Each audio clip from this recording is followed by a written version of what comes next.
எல்லோருக்கும் வணக்கம். இது ஏன் நான் மைக்கை ஆட்டுறேன்னா, இந்த வீடியோவும் வைரல் ஆகி மதகஜராஜா எப்படி ஹிட் ஆக்குனீங்களோ அதே மாதிரி ரெட் ஃப்ளவர் படமும்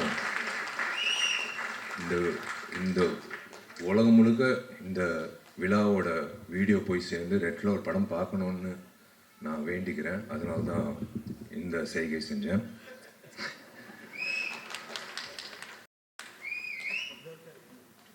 மேடையில் இருக்கிற எனக்கு பிடித்த ஜாம்பவங்கள், எனக்கு பிடித்த நண்பர்கள், சினிமா சார்ந்த நண்பர்கள், வந்திருக்கும் அனைத்து நண்பர்கள், ஊடக நண்பர்கள், வெல்விஷர்ஸ் எல்லோருக்கும் நான் காலை வணக்கத்தை தெரிவிச்சுக்கிறேன். முதல்ல உங்கள் எல்லோருக்கும் பி வாசு சாரா தெரியும், லெஜெண்டரி ஃபிலிம் மேக்கர். எனக்கு P Vasu uncle. P Vasu sir வந்ததுக்கு ரொம்ப நான் இந்த குழு சார்பாக நான் நன்றி தெரிவிச்சுக்கிறேன். ஏன்னா பி வாசு நிறைய இயக்குநர்கள் ஒரு படம் 2 படத்துலேயே அப்படியே போயிடுறாங்க. ஆனால் இன்றைய வரைக்கும் அப்போலேருந்து இப்போ வரைக்கும் இன்னும் பி வாசு சார் நம்ம மனசில் நிற்கிறாருன்னா that's because of his films and that's because of his vision. அதே மாதிரி எனக்கு பிடிச்ச நிறைய நடிகர்கள் என்னோட நண்பர்களாக இருக்கிற அஜய் ரத்னம் சார், சுரேஷ் மேனன் சார், எங்கள் வயசுக்கு இணையாக இருக்கிற YG Mahendran sir, John Vijay darling, எல்லோரும். அதே மாதிரி டாக்டர் சூராஜ் சார். நிறைய பேருக்கு பட்டம் கொடுக்குறாங்க டாக்டரு, இவருக்கு முதல்ல கொடுக்கணும். ஏன்னா டாக்டர்கிட்ட நம்ம போகிறது சிகிச்சைக்காக. அப்பா சந்தோஷமாக வெளில நம்ம சரியாக இருக்கும். ஏன் டாக்டர் சுராஜ்னு சொல்கிறேன்னா, நிறைய பேர் அவரோட காட்சிகள் நிறைய ஐபிஎஸ் ஐஏஎஸ் ஆஃபீஸர்ஸ் எனக்கு சொல்லியிருக்காங்க. அவங்களுக்கு 10-10:30 தான் அவங்களுக்கு டைமே கிடைக்கும். நிறைய எக்ஸ் ஜட்ஜஸ்ஸு, சர்ஜன்ஸு, டாக்டர்ஸ் எல்லோரும் பார்க்குறது ஆதித்யா சேனல், சிரிப்பொலி சேனல். அதில் இவர் இயக்குன என்னோட படமும் உட்பட இவர் இயக்குன பல படங்களில் வடிவேலண்ண காமெடி, சுராஜ் சாரோட சென்ஸ் ஆஃப் ஹியூமர் அவங்களுக்கு மெடிசனா. அவங்களுக்கு அன்னைக்கு இருக்கிற ஸ்ட்ரெஸ் எல்லாமே இருக்கிறது அவரோட திரைப்படங்களில் வர நகைச்சுவை காட்சிகள். ஸோ அந்த வகையில் அதனால தான் டாக்டர் சுராஜ் சார்ன்னு சொன்னால் ரொம்ப சந்தோஷம் சார். யூஸ்வலாக ஹீரோ தான் கெட்டப் மாற்றி வருவாங்க ஃபங்க்ஷனுக்கு. ஃபஸ்ட் டைம் ஒரு இயக்குனர் கெட்டப் மாற்றி வந்திருக்காரு.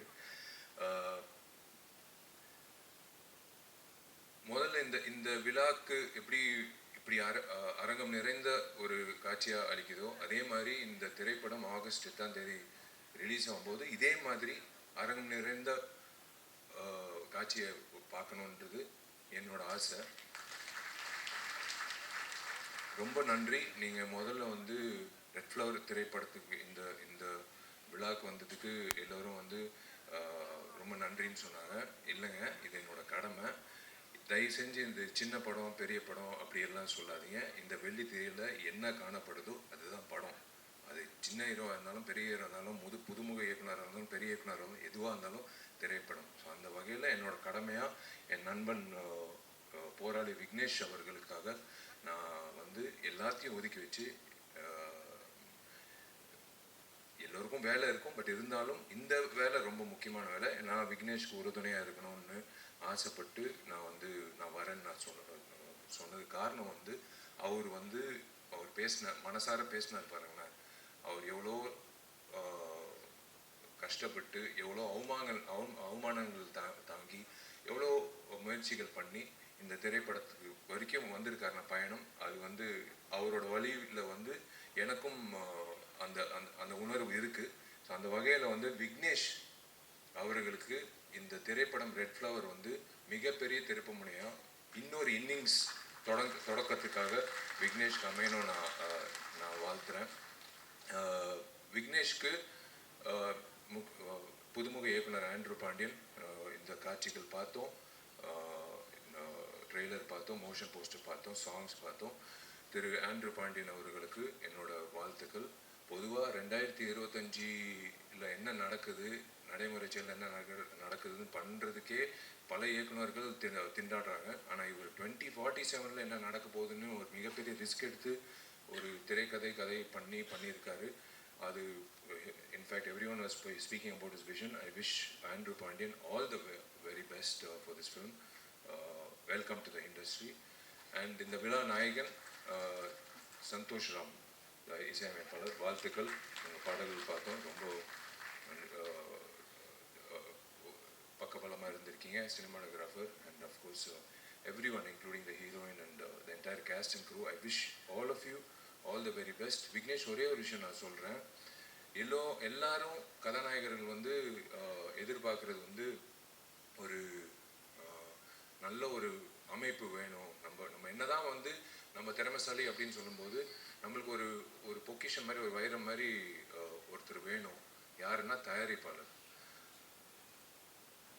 உங்களுக்கு வந்து ஒரு பொக்கிஷமா மாணிக்கம் என்ற பேர்ல அவரே வந்து ஒரு பொக்கிஷமா மாணிக்கம் என்ற ஒரு பேர் வந்து உங்களுக்கு, அதான் கடவுளா உங்களுக்கு வந்து ஒரு வைரம் கொடுத்துருக்காரு.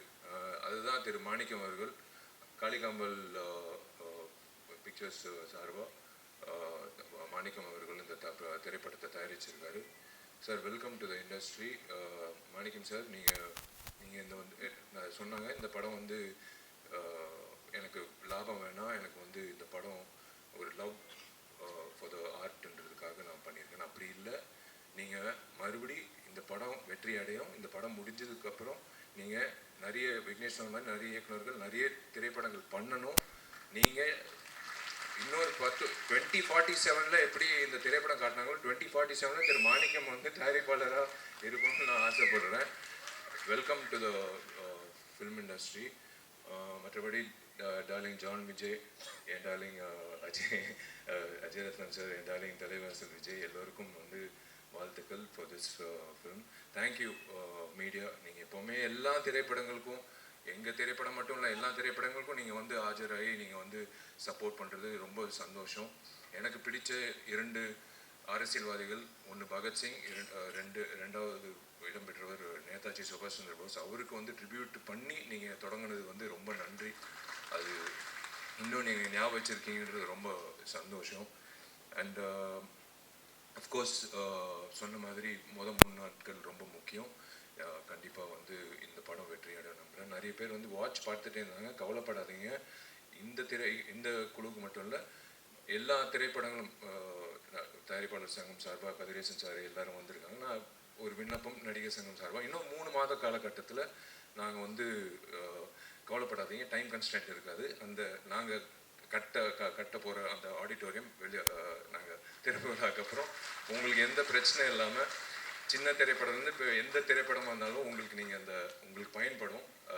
நீங்கள் அந்த டைம் வாட்சே பார்க்க தேவையில்லை. அந்தளவுக்கு உங்களுக்கு ஒரு மிகப்பெரிய ஒரு பூனா அமையும், ஒரு மிகப்பெரிய ஒரு விஷயமா அமையும்.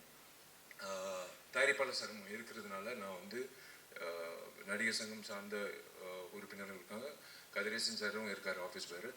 அவர் சார்பாக நான் ஒரு விண்ணப்பம் உங்கள் எல்லோருக்கும் நான் வைக்கிறேன். பத்திரிகையாளர்கள் plus YouTubers and every one and exhibitors association சார்பாக அவங்களுக்கும் நான் விண்ணப்பம் வைக்கிறேன், இன்க்ளூடிங் கமலா தியேட்டர் உரிமையாளருக்கும் மற்ற உரிமையாளர்களும். இனிமேல் வரக்கூடிய திரைப்படங்கள் ரிலீஸ் ஆகும்போது வெள்ளிக்கிழமை தயவு செஞ்சு ஒரு 3 நாளைக்கு மட்டும் 12 காட்சிகளுக்கு மட்டும் யாராவது வந்து ரிவ்யூ எடுக்கிறதுக்கு வராங்க, மைக்கு நீட்டிக்கிட்டு வராங்கன்னா தயவுசெய்து தப்பாக நினைக்க வேணாம். நீங்கள் தப்பாக நினச்சாலும் I'm sorry, I have to, என் ஆதங்கத்தை நான் தீக்கணும். நீங்கள் டிக்கெட் வாங்கிட்டு உள்ளே வந்துட்டு படம் பார்த்துட்டு நீங்கள் அந்த மைக்கை நீங்கள் நீட்டிட்டு உங்கள் கருத்தை நீங்கள் சொல்லிடுங்க. ஆனால் தயவு செஞ்சு அவங்கள வந்து ஒரு 3 days மட்டும் வெளியில் தப்பாக நினைக்க வேணாம். உள்ளார ப்ரெமிசஸ் இல்லாமல் வெளியில் அவங்கவுங்க வண்டி வாகனத்தில் ஏறி வெளியில் போகும்போது நீங்கள் அவங்கள வந்து போய் நீங்கள் வெளியில் கேட்டுக்கோங்க. அவங்களோட ரிவ்யூ கேட்க வேணான்னு நான் சொல்ல, வெளியில் கேளுங்க. ஆனால் தயவு செஞ்சு ஒரு 3 நாட்களுக்கு மட்டும் அந்த 12 காட்சிகள் மட்டும் எக்ஸிபிட்டர் அசோசியேஷன் நான் ஒரு வேண்டுகோளாக விண்ணப்பமாக வைக்கிறேன்.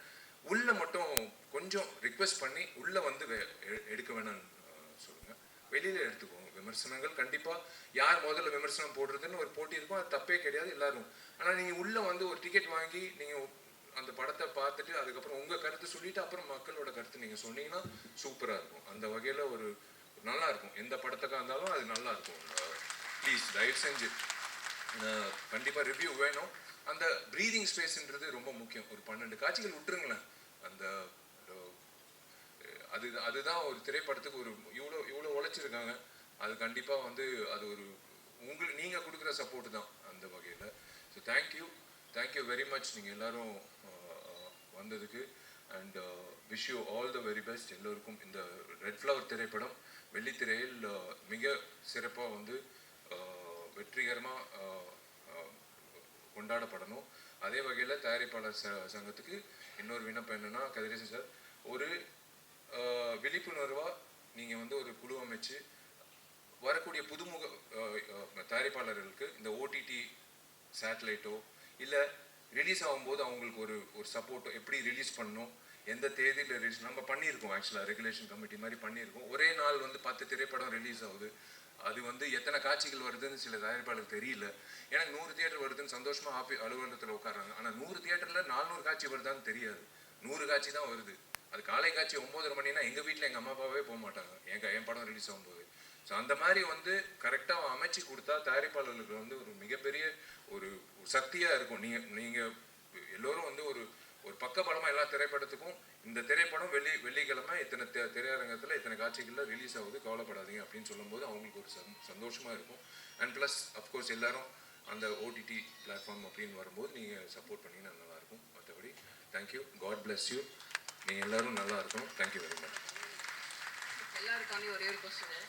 நடிகர் சங்கம் திறப்பு எப்போது? அதே மாதிரி உங்களோட மேரேஜ் அனௌன்ஸ்மெண்ட் இந்த டேட் வந்து ஆகஸ்ட் 29 கன்ஃபார்ம் இல்லை சொன்னாங்க. நீங்கள் ஏற்கனவே அறிவிச்சிருக்கீங்க. ரெண்டு மட்டும் எங்களுக்காக சொல்லிடுங்களேன். நீங்கள் புடவை பட்டு புடவை கட்டும் போதே எனக்கு தெரியும் நீங்கள் புடவைக்காக தான் இது கேட்குறீங்கன்னு. அதுக்கு தான் கேட்குறாங்க, வேற ஒன்றும் இல்லை. என் தேதி எப்போன்னு இல்லை, அவங்களுக்கு நான் இப்போ கவிதா வந்து என்னோட க்ளோஸ் ஃப்ரெண்டு, அவங்களுக்கு புடவை எப்போ வரும்னு வந்து போய் சேரும். அங்கிட்டு தேவராஜ் அண்ணன் வந்து அவங்க வீட்டுக்கு எப்போ போய் சேரும்.